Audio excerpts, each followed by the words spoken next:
Bismillahirrahmanirrahim. Assalamualaikum warahmatullahi wabarakatuh. Pada pertemuan kali ini, kami dari kelompok 4 akan menyampaikan materi mengenai hukum wad'i dan hukum taklifi. Di dalam materi ini terdapat beberapa subbab, yaitu diantaranya hukum syara', hukum wad'i, hukum taklifi, dan yang terakhir perbedaan hukum wad'i dan hukum taklifi. Nah, sebelum kita lanjut ke pembahasan materi, alangkah baiknya perkenalkan, nama saya Inayatur Robaniyah dengan NIM 197214011 yang akan menyampaikan materi hukum syara'. Kemudian dilanjut dengan teman-teman saya Sri Rahmawati dengan NIM 199721403 yang akan menyampaikan materi hukum wad'i. Dilanjut dengan Umi Kulsum dengan NIM 199721415 yang akan menyampaikan materi hukum taklifi. Dan yang terakhir Niken Widianingrum dengan NIM 199721407 yang akan menyampaikan materi perbedaan hukum wad'i dan hukum taklifi serta menyimpulkan hasil dari penjelasan materi pada kali ini. Nah, baik, kita lanjut ke pembahasan materi. Yang pertama yaitu hukum syara'. Menurut etimologi, kata hukum bermakna mencegah atau memutuskan. Kata ahkam sendiri merupakan jamak dari hukum yang berarti qada atau ketetapan. Sedangkan kata hukum menurut terminologi yaitu hatabawullahul muta'alliqu bi af'alil mukallafina bil iqtidai awit takhiri awil wad'i. Khitab atau kalam merupakan firman Allah yang berhubungan dengan hukum yang ada pada Al-Quran maupun hadis-hadis hukum yang ada dalam sunnah Rasulullah. Dengan demikian, kalam yang dimaksud adalah berupa ayat-ayat ahkam dan hadis-hadis ahkam. Berdasarkan penjelasan tadi, maka hukum dapat dikategorikan menjadi beberapa macam, yaitu hukum syara'. Hukum syara' menurut ahli usul fiqh merupakan kalam Allah yang berkaitan dengan tindak tanduk mukallaf, baik tuntutan, pilihan ataupun ketetapan. Contohnya, kalam Allah, dirikanlah sholat. Nah, sedangkan hukum syara' menurut ahli fiqh yaitu sifat yang menjadi pengaruh atau akibat yang terjadi dari titah Allah terhadap mukallaf. Contohnya, bagi seorang muslim, sholat merupakan hal yang wajib karena sebagai akibat dari kalam Allah yang menyuruh sholat. Nah, sehingga bisa ditarik suatu kesimpulan mengenai dua perbedaan tentang hukum syara', yaitu berdasarkan ahli usul fiqh, hukum syara' dikatakan sebagai hukum yang belum rinci dan perlu dijelaskan secara mendetail. Sedangkan hukum syara' yang didefinisikan ahli fiqh adalah sebagai hukum yang sudah dirumuskan secara detail dan rinci. Dengan demikian, hukum syara' merupakan seperangkat aturan mengenai tindakan manusia yang bersifat mengikat bagi seluruh umat Islam untuk beribadah kepada Allah Subhanahu wa Ta'ala dan melakukan berbagai aktivitas sesuai dengan kalam Allah dan sunnah Nabi Muhammad. Nah, hukum syara itu sendiri terbagi menjadi dua macam, yaitu hukum wad'i dan hukum taklifi, yang akan dilanjut oleh teman saya, Mbak Sri Rahmawati. Kami persilahkan. Selanjutnya adalah hukum wad'i. Hukum wad'i merupakan kalam Allah Subhanahu wa taala yang menuntut manusia agar mengetahui sebab yang mewajibkannya, syarat yang harus dipenuhi, dan mani atau penghalang untuk melakukan hukum taklifi. Menurut usul fikih, hukum wad'i terbagi menjadi 7 bagian, yaitu sebab, syarat, penghalang, keringanan, azimah, sah, dan batal. Namun ada juga sebagian ulama fikih yang membagi menjadi 3 macam, 4 macam, dan 5 macam. Yang 3 macam ada sebab, syarat, dan penghalang. Dan jika 4 macam, yang 3 tadi ditambah dengan sah, batal, dan fasad. Sedangkan yang 5 macam, yang 4 tadi ditambah dengan keringanan dan azimah. Yang pertama ada sebab atau sabab, merupakan suatu hal yang dijadikan oleh syar'i sebagai tanda dan mengaitkan keberadaan musababnya dengan keberadaannya. Jadi dapat disimpulkan bahwa sebab merupakan suatu hal yang dijadikan pangkal adanya suatu hukum. Maksudnya, melalui adanya suatu sebab, maka muncullah suatu hukum. Maka dari itu, karena adanya sebab, maka mewajibkan pula adanya suatu akibat. Dan tiada akibat tanpa diawali oleh suatu sebab. Yang kedua, syarat. Menurut etimologi, syarat yaitu alamah atau pertanda. Sedangkan secara terminologi, syarat adalah suatu yang tergantung pandangan keberadaan hukum syar'i dan berada di luar hukum itu sendiri, di mana ketiadaannya hukum pun tidak ada. Contohnya yaitu wali nikah. Dengan tidak adanya wali, pernikahan menjadi tidak sah. Akan tetapi, adanya wali nikah sendiri belum tentu sah jika syarat-syarat yang lain tidak terpenuhi. Yang ketiga, mani atau penghalang. Secara etimologi, mani berarti halangan.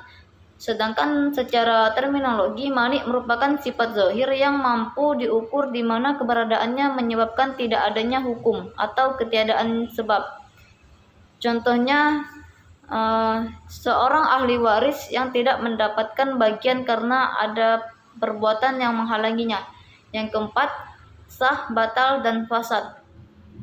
Secara etimologi, sah bermakna salim atau selamat dari penyakit atau pekerjaan yang sesuai dengan syara. Sedangkan secara terminologi, sah yaitu tercapainya suatu pekerjaan yang telah memiliki sebab.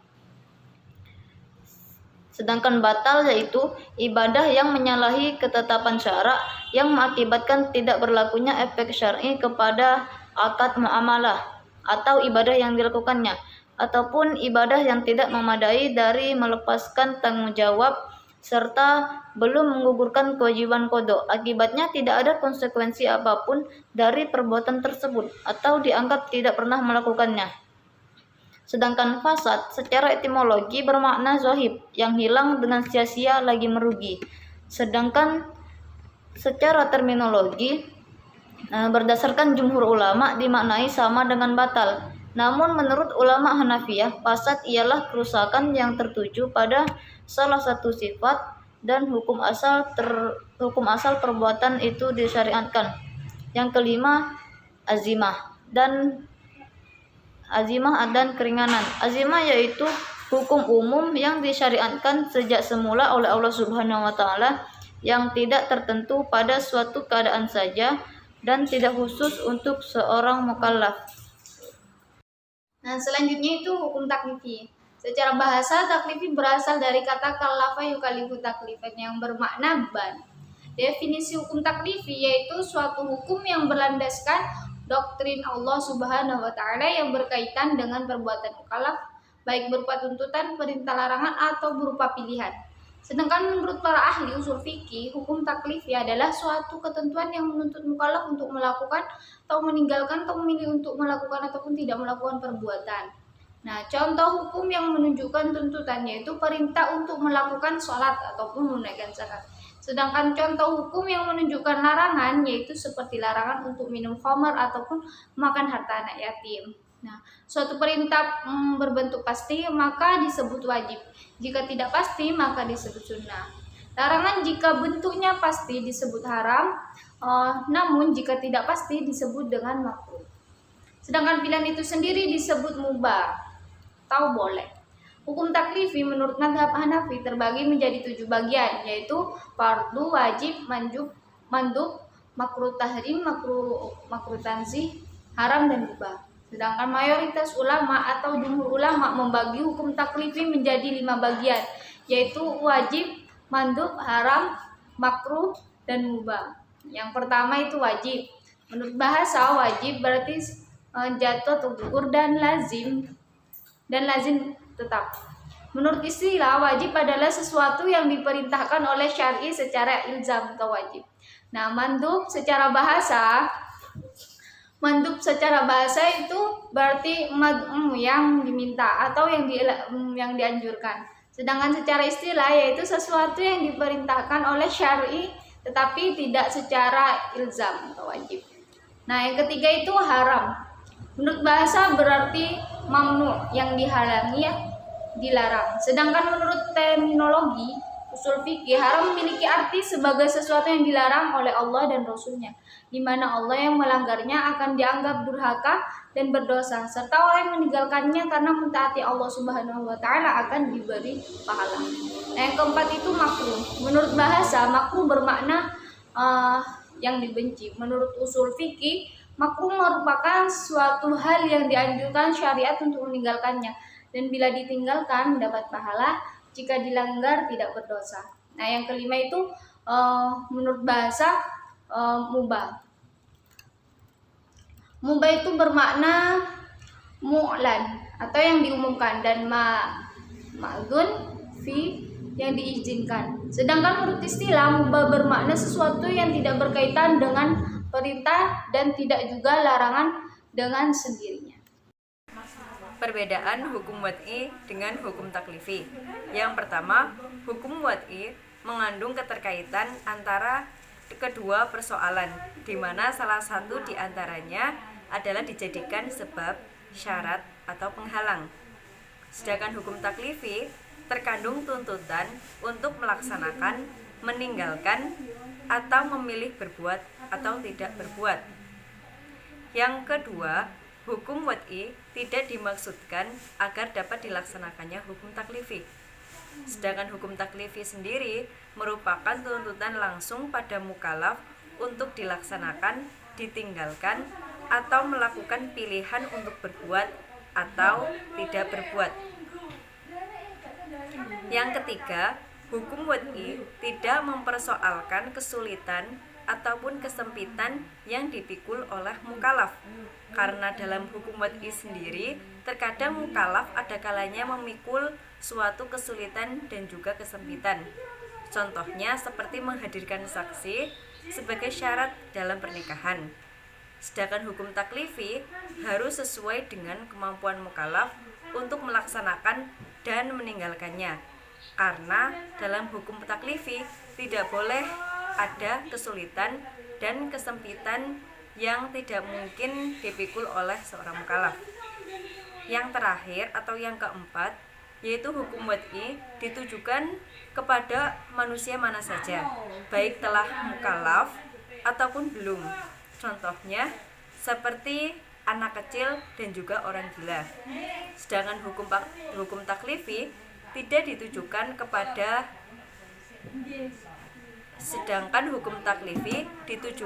kepada para mukallaf, yaitu orang-orang yang telah baligh dan juga berakal. Kesimpulan dari penjelasan-penjelasan sebelumnya yaitu yang pertama, hukum syara merupakan seperangkat aturan mengenai tindakan manusia yang bersifat mengikat bagi seluruh umat Islam untuk beribadah kepada Allah SWT dan melakukan berbagai aktivitas sesuai dengan kalam Allah dan juga sunnah Nabi Muhammad SAW. Hukum syara sendiri telah terbagi menjadi dua macam, yaitu hukum wad'i dan juga hukum taklifi. Hukum wad'i merupakan kalam Allah SWT yang menuntut manusia agar mengetahui sebab yang mewajibkannya, syarat yang harus dipenuhi, dan mani atau penghalang untuk melakukan hukum taklifi.